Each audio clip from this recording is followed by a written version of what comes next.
Spring is in the air and temperatures are slowly warming up here in the New England area. And something that comes along with the changing of the seasons and the warming of the weather are warm weather scents. Personally, I love to lean into the season and lean into the here and now with my choice of scents. And I'm very excited to bring you this shaving soap today that we'll be using, and that is James by First Line Shave. Coming right up.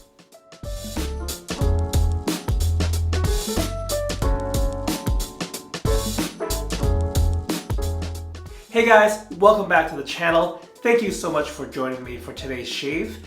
I'm very excited to bring you the main star of today's video, and that is this soap right here. And it is James by First Line Shave.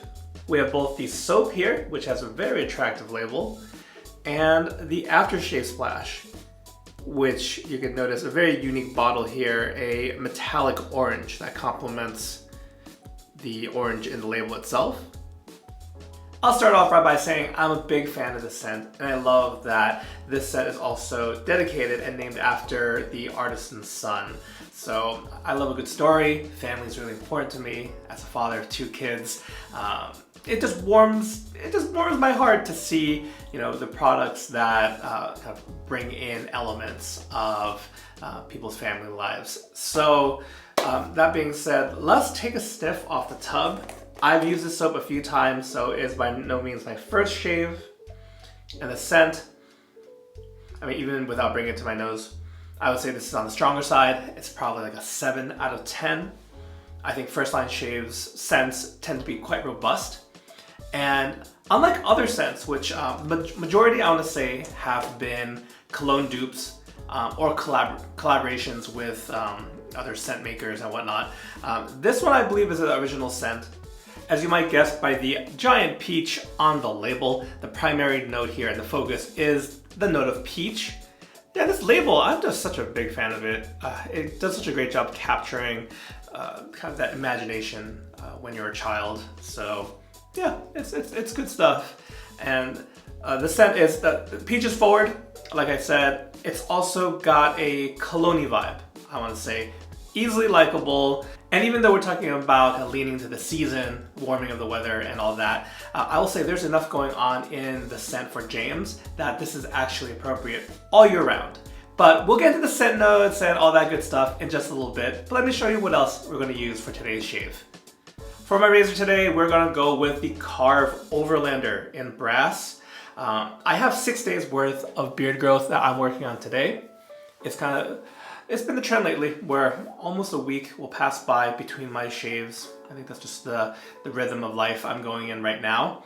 And last time I had about the same amount of beard growth, I was able to put to the test the Charcoal Goods Level 2, and very impressed that took it down no problem.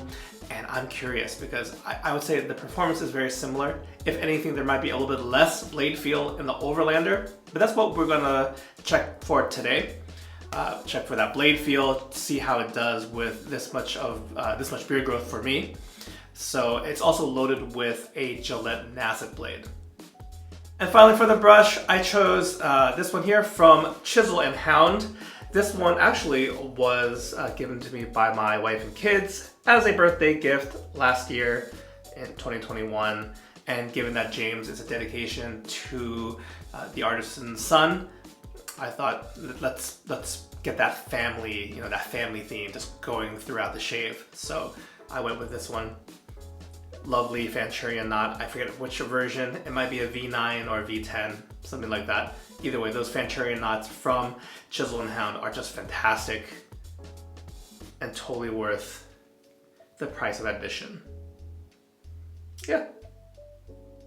And before we get further into the shave itself, if this is your first time here, I want to thank you guys so much for clicking on the video, for checking things out around here. If you enjoy what you're seeing, please be sure to hit that like button. And if you haven't done so already, please consider becoming a subscriber to the channel and don't miss out on any new videos that come out.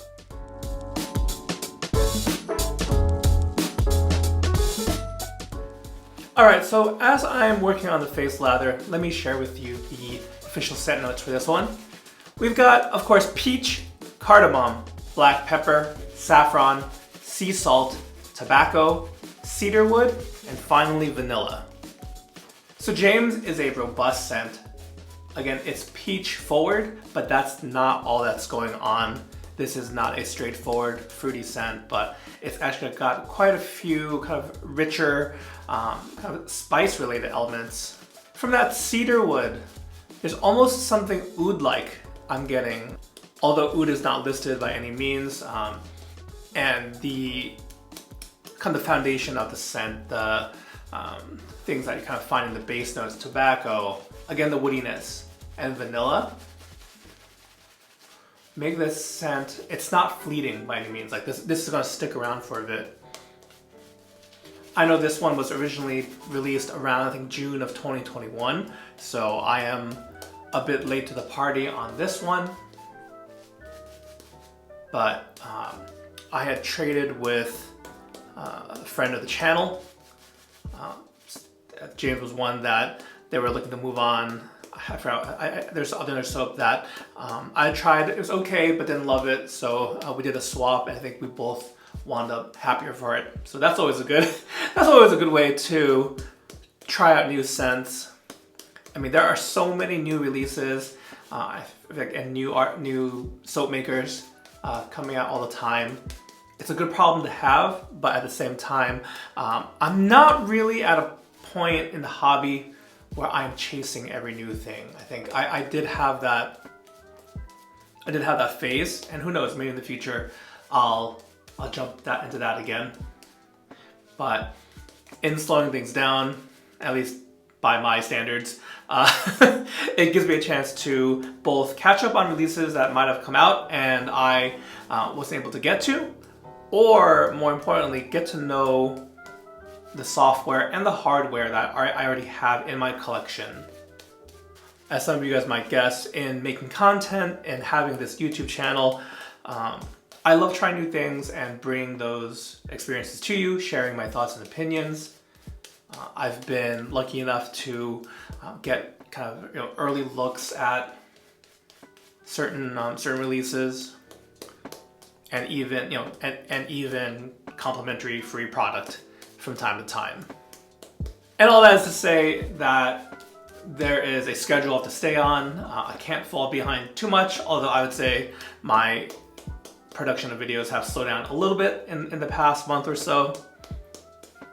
But all that, I think, are natural parts for both being a hobbyist, like any hobby, wet shaving or otherwise, and also this whole thing of content creation, which I know is not as applicable to those out there, but for anyone who takes shave of the day photos, who makes videos, anything like that, sometimes you gotta mix up your routine if you don't have that like crazy hobbyist fervor fueling you.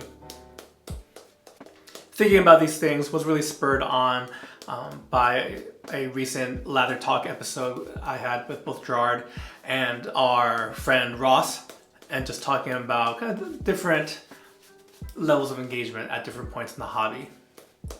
And in general, I think it sparked some great conversation. I really do appreciate those on the Discord, in the comments section itself.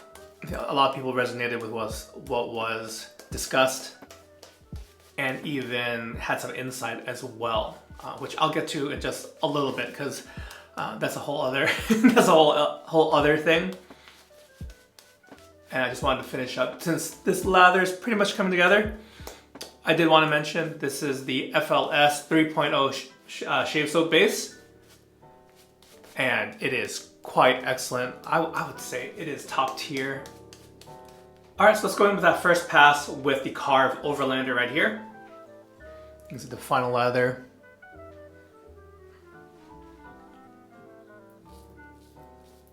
The lather is a low volume, dense results here, offering plenty of slickness and a great post-shave feel. And I know I said it's top tier, and I haven't followed up on any tier list videos for shave soap. but it is in the works. I will get to it. I think it can be like a quarterly report, even just a way to kind of round up my thoughts on new soaps I try in that, in between videos. But I would say the drive to do those videos more frequently, it's not quite there because, I mean, honestly, the shave soaps are in such a good state where we typically don't have to worry about performance. Now, in a discussion, in a community, in a Facebook group, on a group chat, whatever, I think something like a tier list is great just so you kind of know where everyone stands. It'd be the equivalent of everyone sharing their top 10. And from those choices, you kind of understand what each individual is looking for, what their preference is. Because some people, they love, the American artisan kind of style, really thick, dense lather, low volume, while others want the more traditional, like Santa beard, really fluffy, airy kind of soap. And either way, you're gonna be able to shave with either one. It comes down to preference. So at the very least, I know doing the shave tier, doing those kind of videos help update you guys on what soaps I've tried, and also it gives you a better idea as I do these videos, these impressions and kind of quasi reviews. You kind of know where I'm coming from. So for that reason, I will do them. I'm trying to find the right balance of how often to do them.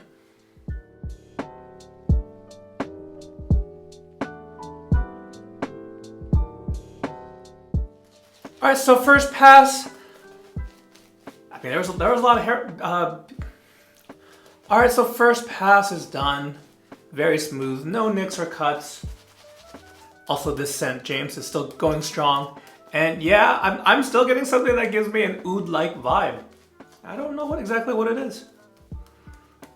My guess, looking at the scent notes in front of me, is maybe the saffron. That saffron is familiar. It's used and kind of featured in Baccarat Rouge 540 by MFK. And there are plenty of cologne dupes and soap dupes featuring that scent. I think saffron kind of makes its way into oud scents as well. So I think I kind of want to point to that note as the one responsible for me picking that up in the scent, picking something up oud-like in the scent. And so before I mention, I want to pick back up on one great point in particular that was brought up in the conversation about different phases in a hobby. And this one I'll credit to Ken over at Shave326. And he made a great point about making a distinction between the term burnout and how we use it. But what I liked about his comment was burnout we shouldn't use the term burnout when someone who's even if we don't use the term hobbyist, someone who's into wet shaving, they've tried out a bunch of stuff and they're kind of slowing down and have kind of settled on the things that they like, even for a short period of time. That shouldn't be called burnout. And I want to just say I totally agree with that. That isn't burnout. That's actually a great thing where you found the things that you liked. Whether that means software, the soaps, the aftershaves, post-shave products that you like, whether that's a favorite razor or razors. I know when I use the term burnout, it actually goes back to the whole content creation thing and kind of being on a schedule. I think for a while I was trying to crank out at least 2 videos a week. Sometimes it's more, and lately it's been less. But that is something definitely where I think you can feel burnt out by. And I'll say, and kind of the reason I'm talking about today is like I am feeling a bit of that, just to be upfront. And I think these kind of videos, even though we're talking about, we were talking about this soap here from First Line Shave, but if I'm gonna do a video in front of a camera, take you through the shave, I think these kind of just like, these thoughts that are rattling around in my head, these discussions that are taking place with other hobbyists, I think they're great to kind of put out there and also hear from you guys. So at any point in this video, if there's things that you want to share your 2 cents or expand upon, go for it. I really do welcome discussion, thoughtful comments, follow-up questions, all that good stuff. So it's not just, it's not purely for the reason of bumping engagement numbers and metrics and stuff for a video. I try to respond to every comment, even though it takes sometimes I fall behind, but I do try to respond to the comments that you guys leave. So if any of this strikes a chord with kind of your experience or even what you're experiencing right now, drop a comment. Drop a comment. Thanks.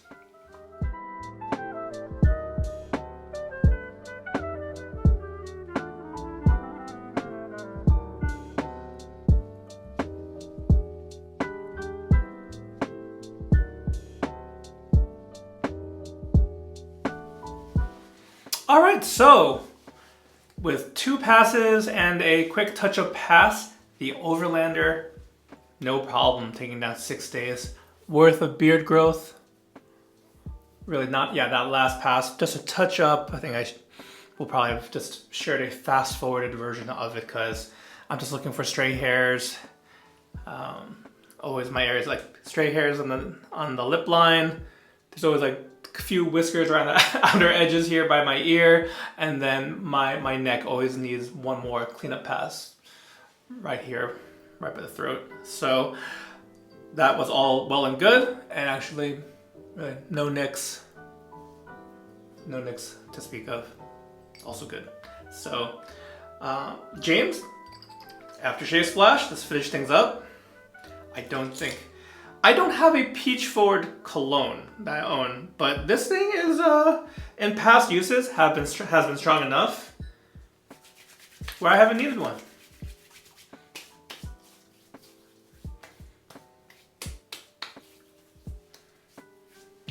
And I think after going through today's shave, that's a great scent. Yeah, nice and strong in the splash too.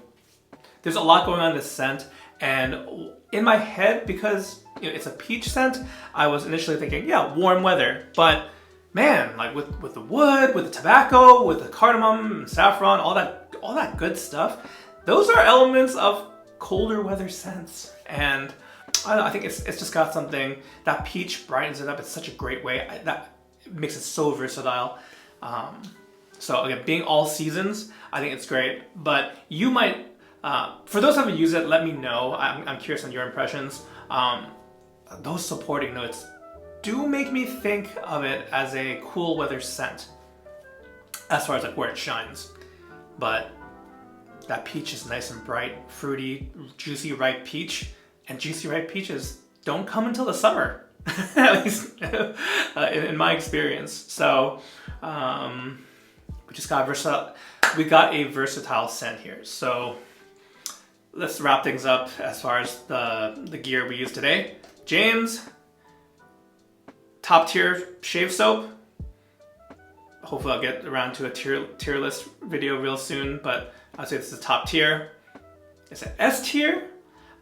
Or is it like upper A tier? That's lower S tier, upper A tier is kind of where my mind is. I got to take a look at to see where I have everything ranked as right now, but such a great soap. I think that, if you haven't tried it out, definitely find a scent that you like. It could be James, it could be something else, but definitely worth your time and trying. It is a tallow-based soap. I think I forgot to mention that. So if that sways you either direction, there's that information. And as far as taking down 6 days worth of beard growth with the Overlander, no problem. I just love the way that the Overlander shaves. I love the way that the Charcoal Goods Level 2 shaves. And those two are very similar in performance. And while I hate to have redundancy, multiple razors kind of doing the same job, you also gotta lean into what you like.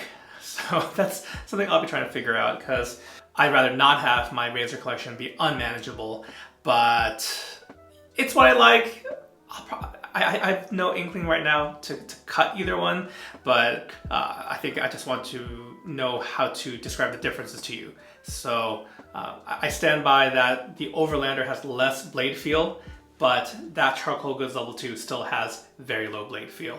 So all in all, a very good shave, great scent, great hardware. Talked a little about all sorts of things with hobby engagement, with content creation, because it's been at the top of my mind. So thank you. If you've made it this far, thanks for rolling with that. If you came for just the review on the scent, hopefully you got the information that you need. I'll do my best to try to put some time codes or something to help people out who just want that vital information. But all that being said, we are at the end of the video, and I want to thank you guys so much for taking some time out of your busy schedule for joining me for this shave. I hope you guys have a great day, and I will catch you next time. Take care.